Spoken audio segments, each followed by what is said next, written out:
Hi friends, நம்ம சேனல்ல இப்போ தி ஜெனிங்கிற ஒரு சைனீஸ் டிராமா தாங்க பாத்துட்டு இருக்கோம். அந்த வகையில இது பார்ட் 18. இதுக்கு முன்னாடி இருக்கிற வீடியோஸ் இருக்கிற பிளேலிஸ்டோட லிங்க் டிஸ்கிரிப்ஷன்ல இருக்கு. அந்த வீடியோஸ் எல்லாம் பார்க்காதவங்க அதையும் பார்த்துட்டு வந்து இதை கண்டினியூ பண்ணுங்க. ஏன்னா அப்பதான் உங்களுக்கு ஸ்டோரி கொஞ்சம் கிளியரா புரியும். போன வீடியோல இந்த மிங் டைனாசிட்டிக்கு எதிரியா இருக்கிற ஜின் டைனாசிட்டிக்கு சப்போர்ட் பண்ற 3 ஸ்பையை கண்டுபிடிக்கிறதுக்காக டியானாவோட டீமோட இந்த கிராமத்துக்கு வராரு. வந்த கொஞ்ச நாள்லயே 2 ஸ்பையை கண்டுபிடிச்சு அவங்கள கொண்டு அவங்க கிட்ட இருந்த வேக்ஸ் பாலையும் எடுத்துட்டாங்க. அந்த வேக்ஸ் பால்ல இந்த மிங் டைனாசிட்டியோட மந்திரியா இருக்கிற கௌஜிங்கிறவரு இந்த டைனாசிட்டியை அழிச்சு இதுக்கு எதிரியா இருக்கிற ஜின் டைனாசிட்டியை கொண்டு வரதுக்காக ஒரு பெரிய கலவரத்தை ஏற்படுத்த போறதாகவும் அதுக்காக டிராகன் இங்க வர போறதாகவும் எழுதிருந்துச்சு. அந்த நியூஸை படிச்சு பார்த்துட்டு, அண்ணன் நமக்கு இப்ப ரொம்ப டைம் இல்ல, நான் உடனே போய் நம்ம ரகசிய போலீஸ் டீம் அலர்ட் பண்றேன், அவங்க எல்லாரையுமே இந்த டிராகன் இருக்கு நான் உடனே வரவழைக்கிறேன் அப்படின்னு சொல்லிட்டு புறா மூலமா ஒரு மெசேஜ் அனுப்பிட்டு அதே இடத்துல வில்லத்தனமா சிரிக்கிறான் நம்ம ஷெனுவான். இந்த பக்கம் நம்ம கிளைண்ட்டுக்கு சனா டியான் கூட பழகிறதே பிடிக்கல. அதனால சனாவை கடத்திட்டு போய் விசாரிக்கிறாரு. அப்படி விசாரிக்கும் போது, இங்க பாருப்பா நான் ஸ்பை எல்லாம் கிடையாது, அதே மாதிரியே என்னைக்குமே என்னால டியானுக்கு எந்த ஒரு ஆபத்தும் வராது அப்படின்னு சொல்லிட்டு சனா அங்க இருந்து கிளம்புறா. இந்த பக்கம் நம்ம ஷெனுவானும் யான்யாங்கும் ஆல்ரெடி லவ் பண்ணி மேரேஜ் பண்ணிக்க போற டைம்ல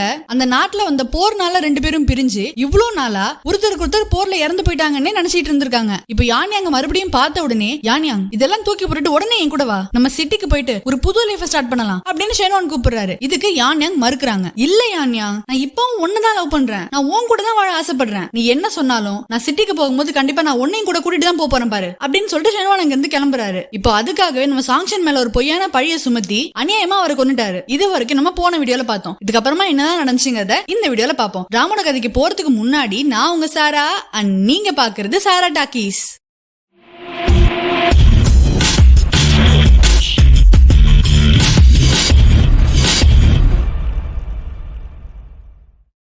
டவுனுக்கு போன சாங்ஷன் இன்னும் வரலையேன்னு யான்யாங் பயந்துகிட்டு இருக்கா. அப்போ எதிரில வர கிளைண்ட் கிட்டையும் ஷெனுவான் கிட்டையும் சாங்ஷனை பத்தி விசாரிக்கிறா. சாங்ஷனை கொண்டது மட்டும் இல்லாம எனக்கு தெரியாது அப்படின்னு சிம்பிளா சொல்லிட்டு ஷெனுவான் உள்ள போறான். அதை கேட்டு பதறி போன நம்ம யான்யாங், நம்ம உடனே டவுனுக்கு கிளம்புவோம், அங்க போய் என்னதான் நடந்திருக்குன்னு பாப்போம் அப்படின்னு டவுனுக்கு கிளம்புறா. அவளை பார்த்துட்டு, யான்யாங் நீங்க போக வேணாம், உங்களுக்கு பதிலா நான் அங்க போறேன், சாங்ஷன் எங்க இருந்தாலும் அவரை தேடி கண்டுபிடிச்சு கூட்டிட்டு வர வேண்டியது என்னோட பொறுப்பு அப்படின்னு சனா குதிரையில கிளம்புறா. இங்க டிராகனுக்குள்ள வந்த ஷெனுவானும் கிளைண்ட்டும் அவங்களுக்கு கிடைச்ச அந்த வேக்ஸ் பால் டியான் கிட்ட கொடுக்குறாங்க. அந்த வேக்ஸ் பால்குள்ள நீதான் அந்த 3வது ஸ்பைங்கிற விஷயம் யாருக்கும் தெரியாம பாத்துக்கோ அப்படின்னு எழுதி இருக்கு. சோ நம்ம சாங்ஷன் தான் 3வது ஸ்பைன்னு 3 பேரும் நினைச்சிட்டு இருக்காங்க. இந்த பக்கம் சனா அந்த குதிரை வண்டியை ஓட்ட தெரியாம ஓட்டி கீழே விழுந்து அந்த வண்டியை உடைஞ்சு குதிரை மட்டும் தனியா இங்கே ஓடிட்டு இருக்கு. இதுக்கெல்லாம் சரி பண்ணுதே, இந்நேரம் யாழாங் மட்டும் இருந்திருந்தானா ரொம்ப நல்லா இருந்திருக்கும் அப்படின்னு நினைச்சிட்டு இருக்கா. அப்ப அங்க தூரத்துல யாரோ வந்துட்டு இருக்காங்க. அவங்கள பார்த்துட்டு, இப்பதான் நினைச்சேன் உடனே வந்துட்டான், நினைத்தேன் வந்தாய் 100 வயது ஹாய் யாழாங் அப்படின்னு சொல்றா. ஆனா அங்க யாழாங்குக்கு பதிலா எவனோ ஒரு திருடன் கத்தியோட வந்து நிக்கிறான். இங்க பாருமா, உங்ககிட்ட இருக்கிற எல்லா பணத்தையும் என்கிட்ட கொடுத்துட்டீனா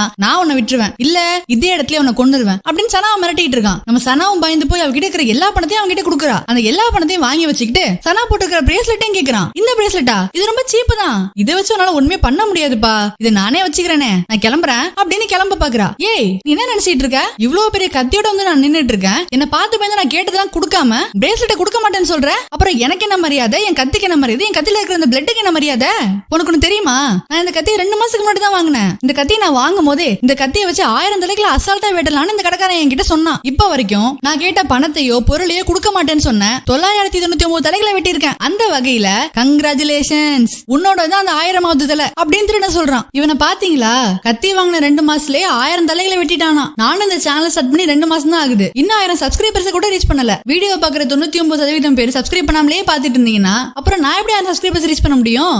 சரி என் கதையை விடுங்க, டிராமோட கதைக்கு போவோம். இவன் தலையை வெட்ட போறேன்னு சொன்ன உடனே சனா பயந்து ஓட ஆரம்பிக்கிறா. இவனும் சனாவை கத்தியோட துரத்திட்டு இருக்கான். அப்படி ஓடி வரும்போது ஒரு கல்லு தடுக்கி திருடன் ஸ்லிப் ஆகி அவன் கையில வச்சிருந்த கத்தி அப்படியே பறந்து சனாவை அட்டாக் பண்ண போகுது. அப்போ அங்க டக்குன்னு வந்து அதை தடுக்கிறான் நம்ம யாழாங். யாழாங் பறந்து வந்து இறங்குறத பார்த்த உடனேயே அந்த திருடன் அப்படியே சரண்டர் ஆயிட்டான். எப்படி உன் கத்தி 999 தலைகளை வெட்டியிருக்கா?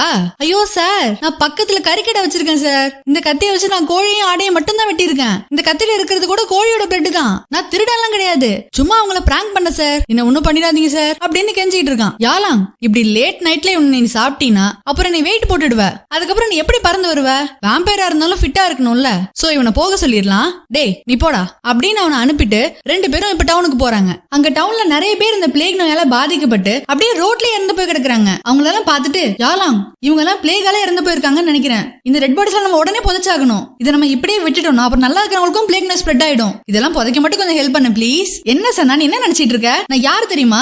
வேம்பயர்களுடைய அரசன். என்ன பார்த்து இப்படி டெட் பாடிஸ் எல்லாம் புதைக்க சொல்ற?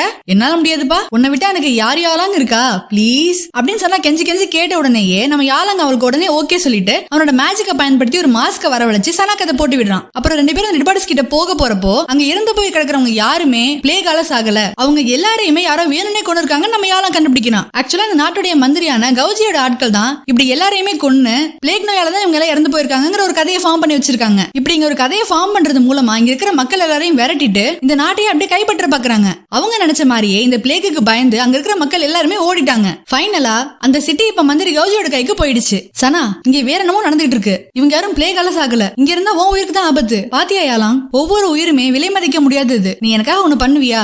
இனிமே நீ வாழ்றதுக்காக கூட எந்த ஒரு மனுஷனையும் கொல்ல மாட்டேன்னு எனக்கு சத்தியம் பண்ணுவியா யாலாம் அப்படின்னு சனா கேக்குறா. யாலாங்கும் இனிமே நான் எந்த ஒரு மனுஷங்களையும் கொன்னு அவங்களோட பிளட்ட குடிக்க மாட்டேன்னு சனாக்கு ப்ராமிஸ் பண்ணி தரான். அவன் ப்ராமிஸ் பண்ணி கொடுத்த மாதிரியே அதுக்கப்புறம் பிளட்டுக்காக கூட அவன் எந்த ஒரு மனுஷங்களையும் கொல்லவே இல்ல. இது நம்ம எங்க பாக்கலாம்னா இந்த டிராமாவோட ஃபர்ஸ்ட் எபிசோட்லயே ஒரு ஹாஸ்பிடல் ஒருத்தர் இறந்து போன பிறகு அவரோட டெட் பாடி எடுத்துட்டு போயிட்டு அதுல உள்ள பிளட் அவன் குடிச்சிருப்பான். சோ சனாக்கு பண்ண ப்ராமிஸின் படி அவன் யாரையுமே பிளட்டுக்காக கூட கொல்லவே இல்ல. இதை வச்சு யாலாங் வந்து ப்ராமிஸ் கீப் அப் பண்றா. சனாக்கு ரொம்ப லாயலா இருக்காங்கிற மாதிரி காமிச்சிருப்பாங்க. சனாவை டிராகன் எண்ல விட்டுட்டு அவ கையில வவ்வால் மாதிரியான ஒரு டிராயிங்க வர வைக்கிறான். சனா இங்க நடக்கிறது எதுவுமே சரியில்லை. இப்படி ஒரு ஃபேக்கான ஒரு பிளேக் நோயை கிரியேட் பண்ணி அது மூலமா வேணும்னே நிறைய பேர் கொண்டு இருக்காங்க. இதெல்லாம் யாரு பண்றாங்க, ஏன் பண்றாங்க, எதுக்கு பண்றாங்கன்னு எதுவுமே தெரியல. ஆனா இதனால உனக்கு ஏதாவது ஒரு ஆபத்து வந்துருமோ எனக்கு ரொம்ப பயமா இருக்கு சனா. அதுக்காக தான் இந்த டிராயிங். உனக்கு ஏதாவது பிரச்சனைனா உடனே இந்த டிராயிங் கிஸ் பண்ணு. அடுத்த செகண்ட் நான் வந்து உன்னை காப்பாத்துறேன். அது மட்டும் இல்ல உனக்கு என்னோட மனப்பெண்ண ஆகணும்னு தோணுச்சுன்னா கூட நீ இந்த டிராயிங் கிஸ் பண்ணலாம். அப்பயும் நான் உனக்காக உடனே வருவேன். இப்போ நான் போயிட்டு வரேன், பை அப்படின்னு சொல்லிட்டு யாலங் அங்க இருந்து பறந்து போறான். அடுத்த நாள் காலையில ஷெனுவான் யான்யாங் கிட்ட வந்து,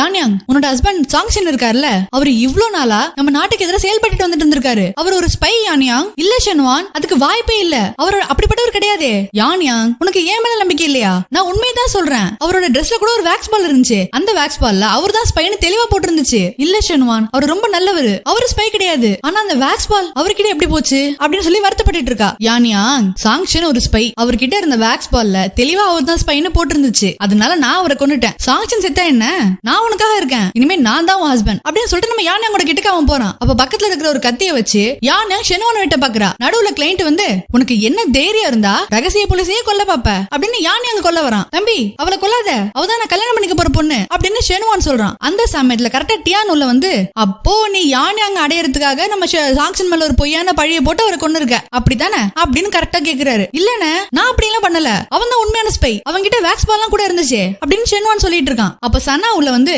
ஷெனுவான் சாங்ஷன் சாகவே இல்ல அப்படின்னு சாங்ஷனை உள்ள அழைச்சிட்டு வரா. ஆக்சுவலா அன்னைக்கு டவுனுக்கு சனாவை இவங்களை ஃபாலோ பண்ணிக்கிட்டே போயிருக்கா. அப்ப சாங்ஷனை கொல்ற கேப்ல ஷெனுவான் தான் அந்த வேக்ஸ் பால சாங்ஷனோட ட்ரெஸ்க்குள்ள வச்சிருக்காரு. அப்படி வைக்கிற அந்த மொமெண்ட்டை வந்து நம்ம சனா பாத்துருக்கா. இவங்க 2 பேரும் அங்க இருந்து போனதுக்கு பிறகு தன்னோட மேஜிக் மூலமா சாங்ஷனை காப்பாத்தி இங்க டியான் கிட்ட வந்து நடந்த எல்லா விஷயத்தையுமே சொல்லி ஷெனுவான் தான் அந்த 3வது ஸ்பைன்னு சனா சொல்றா. அதுக்கு அப்புறத்துல இருந்து நம்ம டியானோ ஷெனுவான் நோட் பண்ண ஆரம்பிக்கிறாரு. அப்படி பார்க்க போறப்போ இந்த எதிரி நடா இருக்கிற ஜின் அனசிட்டிக் சப்போர்ட் பண்றவங்க எல்லாம் போடுற அந்த புலியோட பாதம் மாதிரியான ஒரு டாட்டுவை ஷெனுவானும் போட்டிருக்கிறத பார்த்துட்டு ஷெனுவான் தான் அந்த 3வது ஸ்பைங்கிறத நம்ம டியான் கன்ஃபார்ம் பண்றாரு. இங்க யான்யாங் சாங்ஷனை பார்த்த உடனே அப்படியே எக்ஸைட் ஆகி, நான் பிரெக்னெண்டா இருக்கேங்க அப்படின்னு அவர்கிட்ட சொல்றா. ஓ அப்ப பாஸ்ட்ல இதான் நடந்துச்சா?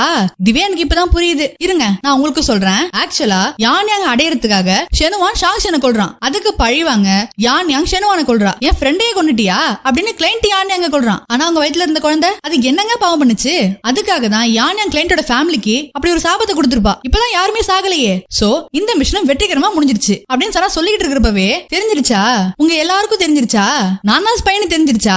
சரி விடுங்க, நீங்க எல்லாரும் சாக போறதுக்கு முன்னாடியாச்சும் நான் தான் ஸ்பைன்னு கண்டுபிடிச்சீங்களே, தெரிஞ்சிருச்சுல்ல, இனிமே நிம்மதியா செத்து போங்க அப்படின்னு ஜின் அனசிட்டியோட வீரர்கள் அங்க வரவழைச்சு எல்லாரையுமே கொல்ல சொல்றான். எல்லாரும் கதவை உடைச்சிட்டு உள்ள வராங்க. உள்ள வந்து ஒரு பெரிய ஃபைட் போயிட்டு இருக்கு. டியான் பறந்து பறந்து சண்டை போட்டுட்டு இருக்காரு. இந்த பக்கம் நம்ம கிளைண்ட் வெறித்தனமா சண்டை போட்டுட்டு இருக்கான். அப்ப ஷெனுவான் ஒரு கத்தி எடுத்துக்கிட்டு டியானை குத்த வரப்போ கிளைண்ட் உள்ள வராரு. ஆனா ஷெனுவான் 2 பேருமே நல்லா குத்திடுறான். அதை பார்த்துட்டு உடனே சனா உள்ள வந்து அவளோட ஃப்ரீஸ் பண்ற மேஜிக்கல் கார்டை எடுத்து அங்க இருக்கிற எல்லாரையுமே ஃப்ரீஸ் ஆக்கி இவங்க 2 பேருமே காப்பாத்த பாக்குறா. ஆனா கிளைண்ட் சாங்ஷனை தள்ளி விட்டுட்டு, நான் வரல, நீங்க எல்லாம் உடனே இருந்து கிளம்புங்க. ஒருவேளை நானும் உங்க கூட வந்துட்டேன்னா இவங்க எல்லாரும் நம்மள ஃபாலோ பண்ணிக்கிட்டே வந்து உங்களையும் கொண்டுருவாங்க. இவங்க யாருமே இந்த டிராகனை தாண்டி உங்ககிட்ட வராம நான் பாத்துக்கிறேன், நீங்க முதல்ல இருந்து கிளம்புங்க அப்படின்னு கிளைண்ட் இவங்க அனுப்புறான். அனுப்பிட்டு அவன் தனியால ஃபைட் பண்ணிட்டு இருக்கான். ஆனா அன்பார்ச்சுனேட்லி அந்த வீரர்கள் எல்லாம் கிளைண்டையும் கொண்டுறாங்க. கிளைண்ட் சாகிறத நம்ம கண்ணுக்கு நேரா பார்த்துட்டு நம்மளால காப்பாற்ற முடியலையே அப்படின்னு நீங்க டியான் கதறிக்கிட்டு இருக்காரு. இப்ப 4 பேரும் ஒரு வீட்டுல வந்து இறங்குறாங்க. சாங்ஷன் யான்யாங் நீங்க 2 பேரும் இங்க இருந்து போய் ஒரு சேஃபான இடத்துல இருங்க, நான் இவரை பாத்துக்கிறேன் அப்படின்னு சனா சொல்றா. அவங்க 2 பேரும் அங்க இருந்து கிளம்புறாங்க. ஆனா இவரை காப்பாத்தணும் சனா கிட்ட எந்த ஒரு மேஜிக் கார்டுமே இல்ல. தெரியல, ஏன்னா எல்லா மேஜிக் கார்டையுமே அவ ஆல்ரெடி யூஸ் பண்ணிட்டா. இப்போ என்ன பண்றதுன்னு தெரியலையே அப்படின்னு யோசிக்கிறப்ப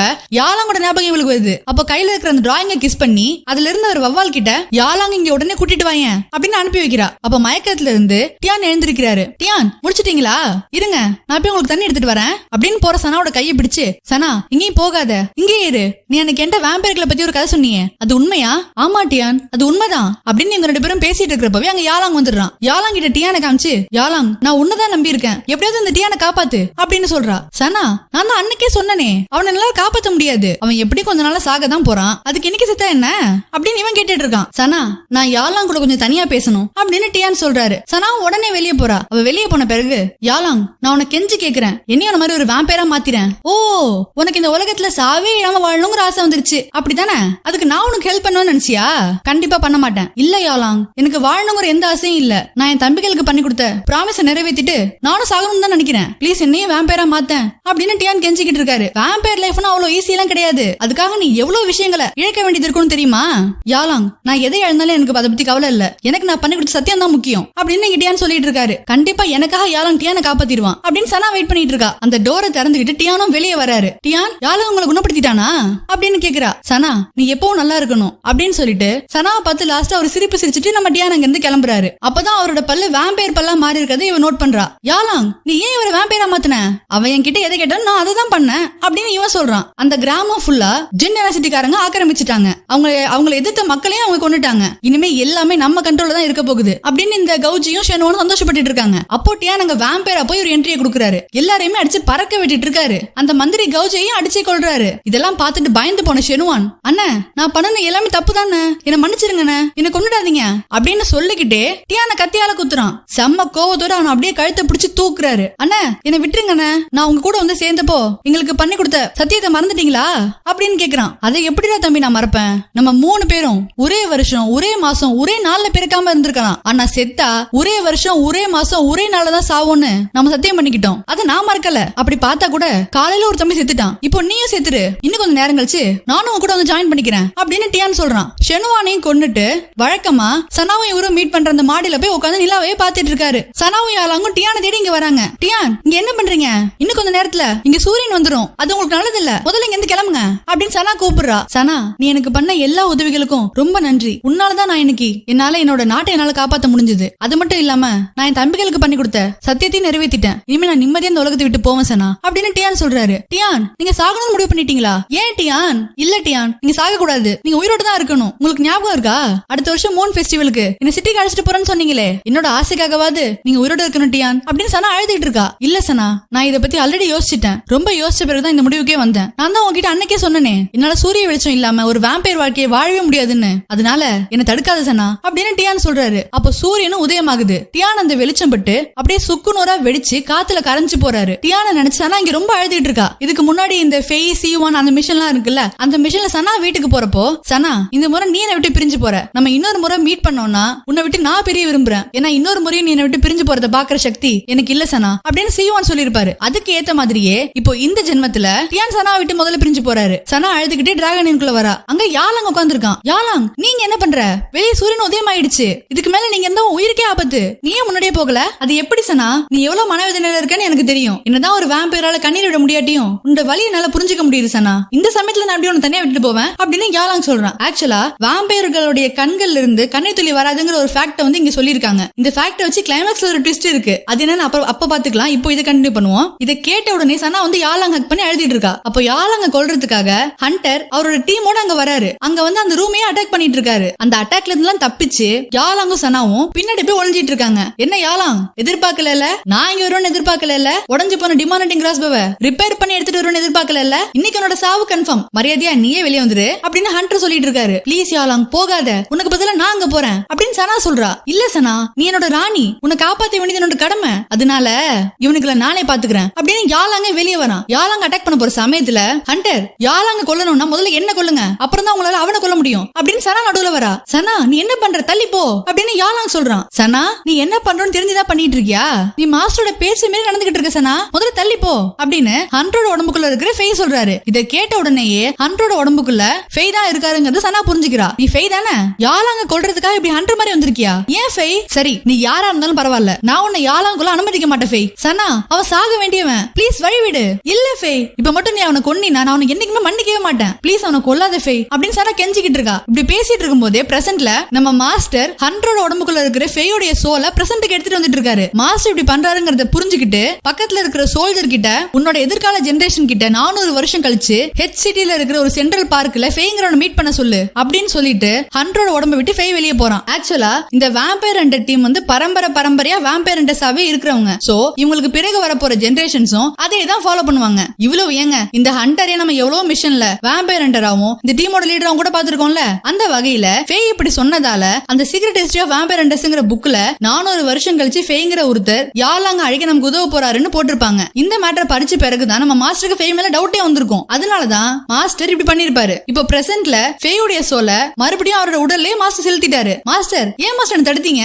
நீங்க என்ன கொஞ்ச நேரம் மட்டும் விட்டுருந்தீங்கன்னா நான் அந்த யாலாங்க கொன்னு நீங்க இவ்வளவு வருஷமா படுற கஷ்டத்துக்கு ஒரு முற்றுப்புள்ளி வச்சிருப்பேன் மாஸ்டர். இல்ல ஃபே, நீ அவனை இப்ப கொன்னு இருந்தாலும் அவன் திரும்பியும் மறுஜன்மம் எடுத்து வந்து மறுபடியும் எனக்கும் சனாக்கும் நடுவுல தான் அவன் வருவான். வரட்டும் மாஸ்டர், வரட்டும். அவன் எத்தனை முறை மறுஜன்மம் எடுத்து வந்தாலும் உங்களுக்காக நான் அவனை கொன்னுகிட்டே இருப்பேன் மாஸ்டர் அப்படின்னு நீங்க ஃபே சொல்லிட்டு இருக்காரு. இந்த பக்கம் நம்ம சனா அவரோட மேஜிக் மூலமா எல்லாரையும் அடிச்சு பறக்க விட்டுட்டு இருக்கா. அப்ப வெளியே போய் விழுந்த உண்மையான ஹண்டர், டேய் நம்ம ஏன்டா இங்க விழுந்து கிடக்குறோம், இங்க என்ன நடக்குது அப்படின்னு கேக்குறாரு. லீடர், நம்ம யாலங்க இருக்கானே அவனை அழிக்கதான் இங்க வந்திருக்கோம், அவன் உள்ளதான் இருக்கான் அப்படின்னு சொல்றான். ஓ, உள்ளதான் இருக்கானா அப்படின்னு ஹண்டரோட டீம் அந்த டிராகனுக்கு தீ வைக்கிறாங்க. அதை பார்த்து நம்ம சனா இங்க வந்து சூரியனை மறைக்கிற மாதிரி ஒரு சூறாவளியை உருவாக்கி, யாலாங் இப்போ சூரிய வெளிச்சம் மேல பராது, நீ தப்பிச்சு போயிடு அப்படின்னு சொல்றா. என்ன சனா, இந்த முறை நான் உன்னை பிரியணுமா? அது என்னால முடியாது சனா. ஐயோ யாலாங், இப்ப மட்டும் நீ போகல இந்த நெருப்புல அப்படியே ரோஸ்ட் ஆகி வேம்பயர் 65 ஆயிடுவ, முதல்ல இங்க இருந்து கிளம்பு அப்படின்னு சொல்லிட்டு இருக்கா. அப்ப யாலாங் சனாவை ஹக் பண்ணி, சனா உனக்கு வேம்பயரா மாற விருப்பம் இல்லைன்னா பரவாயில்ல, நான் உனக்காக மனுஷனா மாற தயாரா இருக்கேன், எனக்காக நீ உன் காலத்துல வெயிட் பண்ணு சனா, கண்டிப்பா நான் அடுத்த முறை பார்க்கும்போது அந்த சூரியனாலையும் நம்மள பிரிக்க முடியாது அப்படின்னு சொல்லிட்டு பறந்து போறான். சனாவும் வெளியே வந்து அவனுக்கு பாய் எல்லாம் சொல்லிட்டு, மனசுக்கு பிடிச்சவங்களை பிரியறது எவ்வளவு கஷ்டம்னு எனக்கு இப்பதான் புரியுது அப்படின்னு சொல்லிட்டு சனாவும் அவளோட பிரேஸ்லெட் ஆக்டிவேட் பண்ணிட்டு அவளும் வீட்டுக்கு போறா. இதோட இந்த பார்ட் முடியுது. ரிமைனிங் ஸ்டோரிய நம்ம அடுத்த பார்ட்ல பாப்போம். சனாவோட அடுத்த மிஷனை பத்தி தெரிஞ்சுக்க நம்ம சேனலை சப்ஸ்கிரைப் பண்ணுங்க. நான் இந்த கதை சொன்ன விதம் உங்களுக்கு பிடிச்சிருந்தா இந்த வீடியோக்கு ஒரு லைக் பண்ணுங்க. உங்களோட ஃபீட்பேக்ஸை கீழே கமெண்ட் பண்ணுங்க. தேங்க்ஸ் ஃபார் வாட்சிங்.